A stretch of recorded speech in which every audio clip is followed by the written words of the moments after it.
సంప్రదాయ పెట్టుబడి పథకాల్లో ఇన్వెస్ట్ చేయడం ద్వారా అనుకున్న లక్ష్యాన్ని చేరుకునేందుకు చాలా సమయం పడుతుంది. అయితే కాస్త రిస్క్ తీసుకున్నప్పటికీ ఈక్విటీ పెట్టుబడులు రాబడిని పలు రెట్లు పెంచుతాయి. అందులో మ్యూచువల్ ఫండ్స్ ముందు వరుసలో ఉంటాయి. తక్కువ సమయంలోనే కోటీశ్వరులు కావాలనుకుంటే మ్యూచువల్ ఫండ్స్ని ఎంచుకోవచ్చు. కేవలం 10 ఏళ్లలోనే కోటికి పైగా ఎలా సంపాదించాలో ఇప్పుడు చూద్దాం. మ్యూచువల్ ఫండ్స్ పెట్టుబడులకు మార్కెట్ రిస్క్ ఉంటుంది. అయితే క్రమానుగత పెట్టుబడి ప్లాన్ ద్వారా ఇన్వెస్ట్ చేసి రిస్క్ తగ్గించుకోవచ్చు. అలాగే ఒకేసారి పెద్ద మొత్తంలో కాకుండా స్తోమతకు తగినట్లుగా నెలవారీగా 3 నెలలు, 6 నెలలకోసారి ఇన్వెస్ట్ చేయొచ్చు.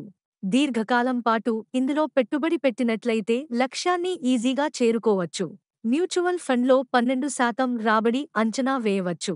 15 ఏళ్లు ఆపైన ఇన్వెస్ట్ చేసినట్లయితే 15% రాబడి ఆశించవచ్చు.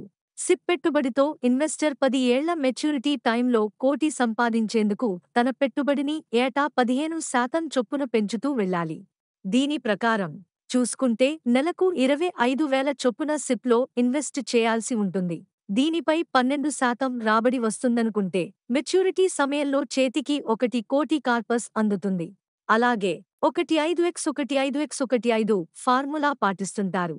నెలకు 15,000 చొప్పున 15 సంవత్సరాల పాటు పెట్టుబడి పెట్టినట్లయితే 15% రిటర్న్స్తో తమ లక్ష్యాన్ని చేరుకోవచ్చని మ్యూచువల్ ఫండ్స్ నిపుణులు చెబుతున్నారు.